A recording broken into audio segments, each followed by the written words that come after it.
Enquirer shaded out their faces. Why they shaded their faces, I don't know. But what bothers me more than anything is that as Ted Cruz deeply denies that, and there's been a couple of Facebooks and videos out there of Ted denying it completely.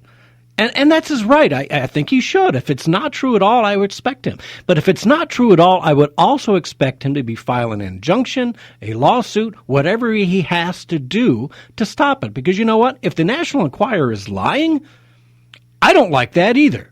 Because you should not be allowed to smear somebody like that. If it's not true, sue them.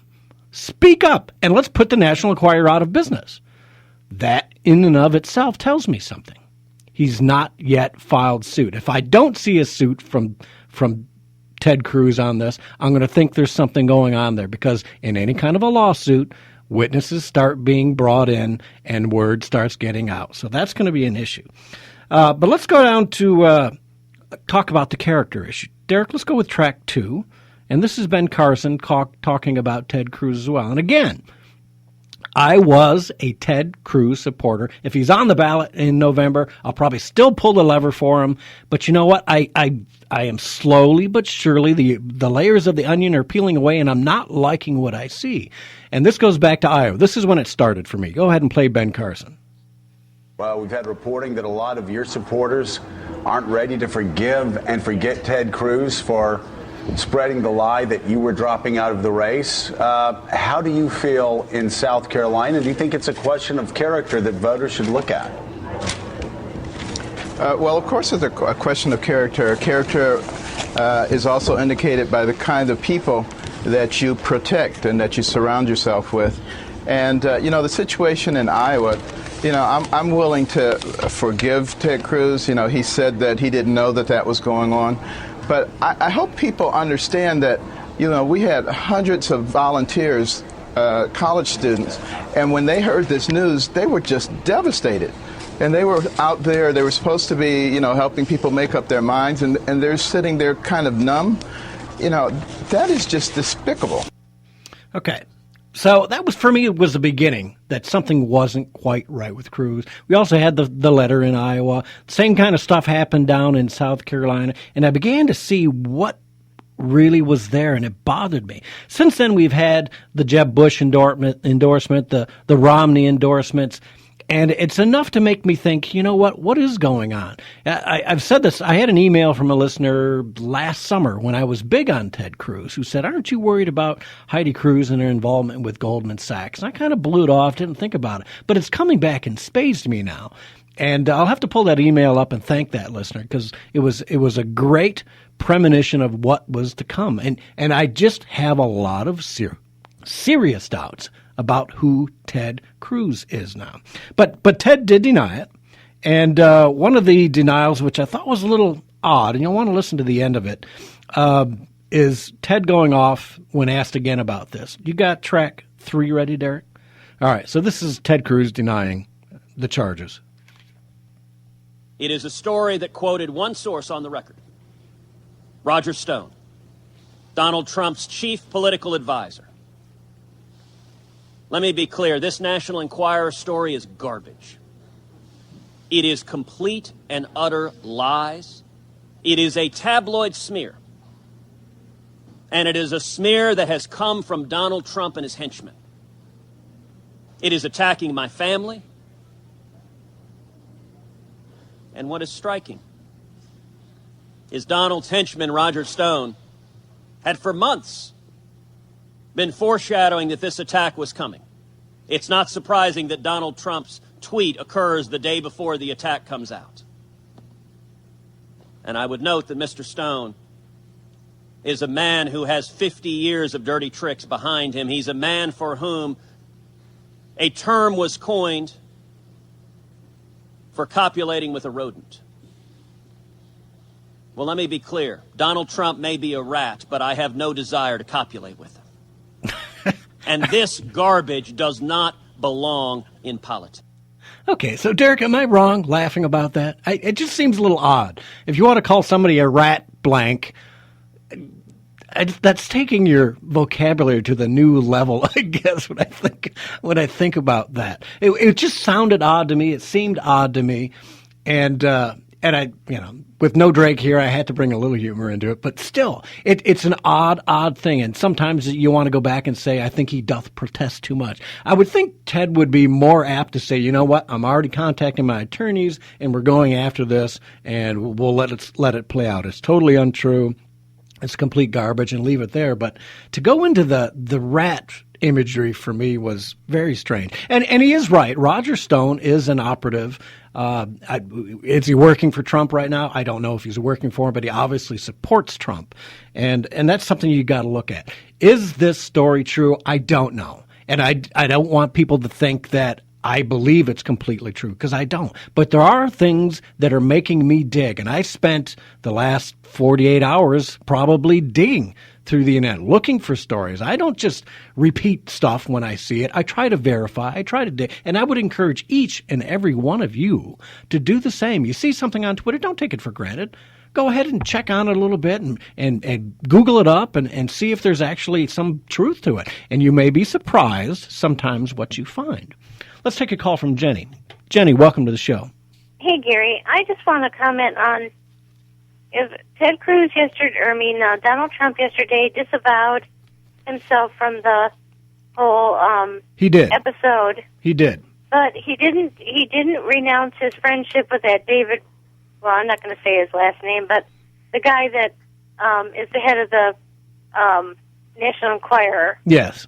And I think he needs to do something about that, because he says he's been, it's come out that he's been friends with his for years.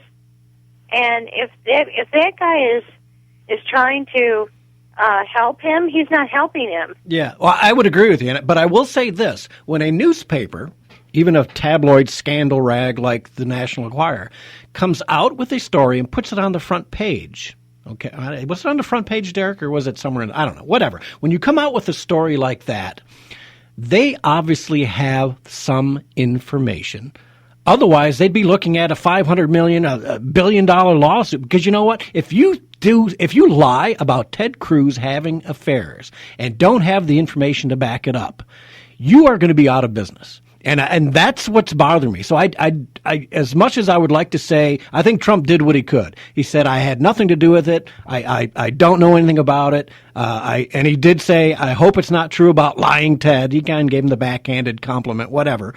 But if it's a newspaper that's printing it, I don't know that you can disavow the newspaper, because they're reporting what they believe to be a fact. They must believe they have a story. Okay, that's the National Enquirer, Gary. Don't forget that. I completely understand, but you know what? Here's some things you need to know about this. The National Enquirer, right? They were correct about John Edwards, Tiger Woods, Jesse Jackson. Okay, they've been correct on these issues a number of times. And you can't talk about a presidential candidate, because you are not only costing that person money, you are costing them the reputation and a place in history. Can you imagine the lawsuit if they are wrong on this? They will okay, I go back to then, all right, then why isn't he doing it? Why isn't he suing them? You're right. That's my question. Point. Yes. If I don't see a lawsuit by Monday or Tuesday from Ted Cruz, I'm telling you, there's something. Maybe not the whole thing, but there's something there where there's smoke, there's fire. And I cannot see a multi-million-dollar business, a huge business like the National Enquirer, scandal, tabloid, whatever you want to call it, a news rag, putting themselves to the point to help Donald Trump when they know they're going to be out of business, because they will. If they are wrong in this, if they can't prove their story, they will be out of business. No ifs, ands, or buts, because this is a presidential candidate you're talking about. Right. But can I say this too? Sure. All right. The problem I'm having with this whole darn campaign is you're still getting the same stuff that I brought up a few weeks ago. The Cruz supporters staunchly defend him. Yep. Trump supporters staunchly defend Trump, and I think the truth is somewhere in the middle. Yeah. Oh, yeah. It would be somewhere in the middle, and it's a darn shame that the two guys probably looking to solve our problems better than anyone else are fighting so badly like this, and that's probably a plan as well. All right. Thanks, Jenny. Yep. All right. We'll see you on the other side.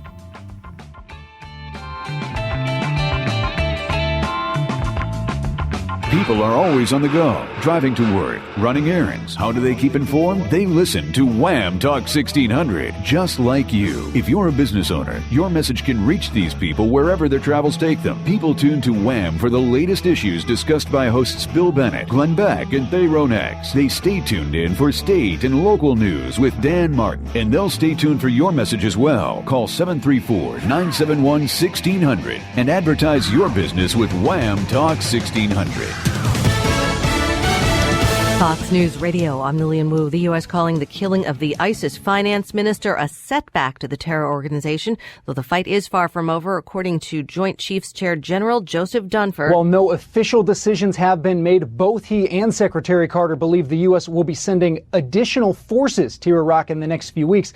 That will be adding to the 3,700 troops already there on the ground. Fox's Garrett Tenney. Democratic caucuses today in Alaska, Hawaii, and Washington State, where Fox's Kristen Fisher reports from Seattle. I just spoke with the precinct captain, and she says, this was expecting to be a very good day for Bernie Sanders, and she says, so far, at least at this precinct, it is shaping up to be that way. Right now, votes are going for Sanders 2-1 for Sanders, and of course, as we've said, the turnout very, very high. That typically bodes very well for Bernie Sanders. 101 delegates are up for grabs in Washington State.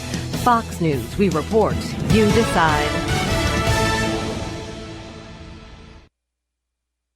It's time now for Wham Talk 1600's Community Calendar with Brandon Drake. The Yankee Air Force Museum's first ever Detroit Aviation and Airline Collectibles Show will be held Saturday, April 9th from 9 a.m. to 4 p.m.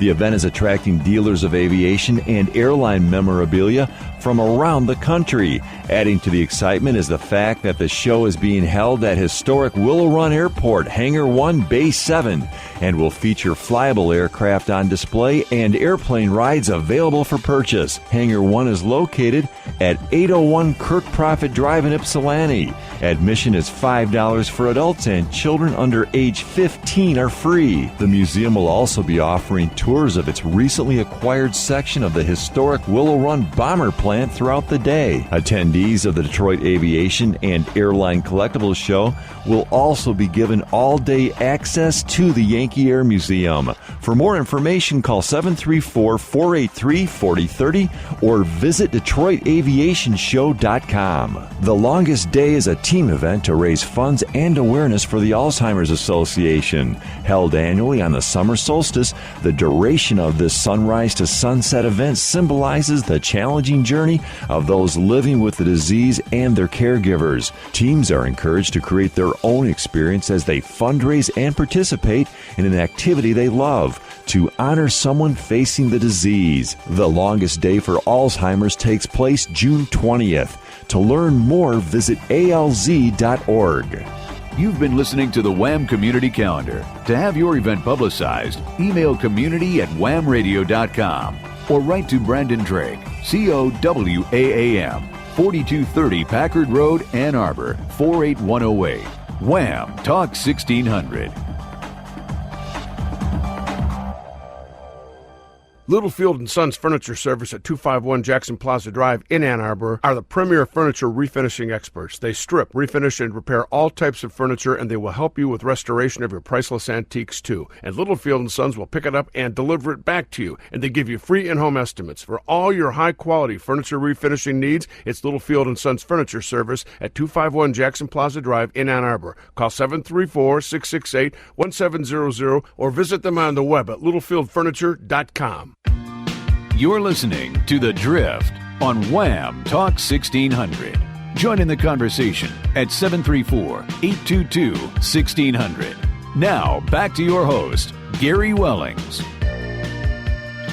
And welcome back. Thanks for tuning in to catch my drift here at Wham Talk 1600. You can call in 734-822-1600. We're talking about the alleged Cruz sex scandal and Trump's reaction to it and how it's going to affect the race. And whether you believe it, don't believe it, it is in the news, and therefore we are covering it. Let's take care of a little business. Our sponsor this half hour is AAA Service Network, 734-663-6200, or you can check them out online at www.1800 fixitnow.com. So if you need any of your services around the house, furnace repair, water heaters, humidifiers, generators, softeners, give these guys a call, 734-663-6200. Ed and his company do a great job of working on